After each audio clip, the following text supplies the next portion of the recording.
7 سال کا بچہ ہو تو اس کا عقیقہ کر دیا جائے، اور وہ ایک جان ہے بچی کے لیے اور 2 جانیں ہیں بچے کے لیے، اور کوشش کی جائے کہ کچا گوشت تقسیم کیا جائے اور اس کی زیادہ تر ہڈیاں توڑنے سے گریز کیا جائے، یہ اس کی جان کا صدقہ ہوگا۔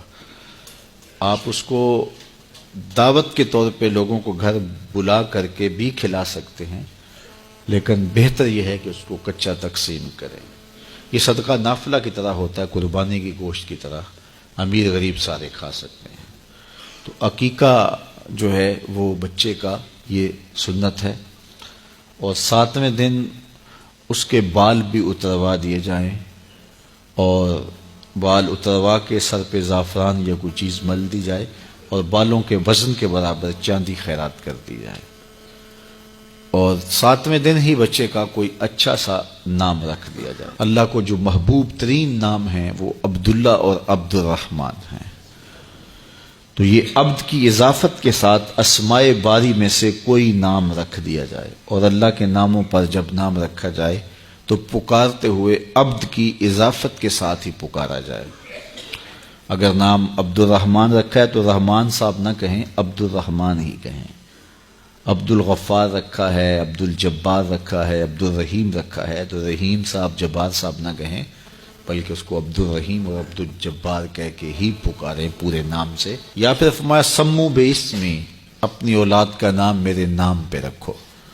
حضور کے اسماء مبارکہ کے ناموں سے اپنی اولاد کا نام رکھا جائے۔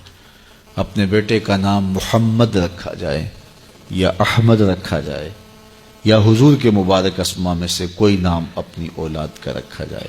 اسی طرح اپنی بیٹیوں کے نام حضور کی بیٹیوں کے نام پہ رکھے جائیں، حضور کی ازواج کے نام پہ رکھے جائیں، اور اسی طرح صحابیات کے نام پہ رکھے جائیں۔ تو حضور کے نام پہ اپنی اولاد کا نام رکھو، اور فرمایا کہ جس کا نام تم محمد رکھو یا احمد رکھو اس کی پھر تکریم بھی کرو، اس کی عزت بھی کرو کہ اس کا نام میرے حضور کے نام پہ ہے۔ ایاس کا بیٹا، اس کا نام محمد تھا، اور محمود غزنوی کی وہ خدمت کیا کرتا تھا۔ ایک دن بادشاہ نے پکارا، ایاس کے بیٹے میری بات سنو۔ تو خیر اس نے جو خدمت تھی وہ پیش کی، تو اپنے باپ کو بتایا کہ آج بادشاہ سلامت نے مجھے محمد پکارنے کی بجائے ایاس کے بیٹے کہہ کے پکارا ہے۔ تو جب نام سے ہٹ کے پکارا جائے تو یہ ناراضگی کا اظہار ہوتا ہے۔ تو کہا کہ پتہ نہیں بادشاہ مجھ سے ناراض ہو گئے۔ تو ایاز آیا، ہاتھ باندھ کے عرض کی، بادشاہ سلامت، بیٹے سے کوئی بے ادبی ہو گئی ہے؟ بادشاہ نے کہا کیا ہوا؟ کہا آج اس کو پکارتے ہوئے آپ نے اس کے نام کی بجائے ایاز کے بیٹے کہہ کے پکارا ہے۔ تو بادشاہ سلامت کہنے لگے، میں نے آج تک لفظ محمد بے وضو نہیں کہا، تو آج میرا وضو نہیں تھا، اس لیے پکارنے کے لیے مجھے ایاز کا بیٹا کہنا پڑا۔ علماء نے لکھا ہے جس دسترخوان پہ محمد نام کا بیٹا ہوگا وہاں بے برکتی نہیں آ سکتی، وہاں رحمتوں کا نزول ہوگا۔ یہ آج کل جو رواج ہے کہ اولاد کا ایسا نام رکھا جائے جو منفرد ہو اور آج تک سنا نہ گیا ہو، بعض اوقات لوگوں کو یہ شوق مہمل نام رکھنے پر آمادہ کر دیتا ہے۔ کئی نام ہم سنتے ہیں کہ ان کا کوئی معنی و مطلب ہی نہیں ہوتا، اور وہ بچے کا یا بیٹی کا نام رکھا ہوا ہوتا ہے۔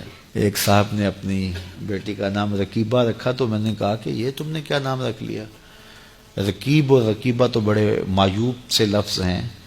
تو وہ کہنے لگا کہ قرآن میں رکیبہ کا لفظ آتا ہے۔ میں نے کہا وہ کس معنی میں آیا ہے؟ تو دوسری بات یہ ہے کہ قرآن میں تو اور بھی بہت سارے لفظ ہیں، ابلیس کا لفظ بھی ہے، اور بھی لفظ ہے، تو یہ نہیں ہے کہ قرآن میں آ گیا تو اب وہ نام بھی ہوگا۔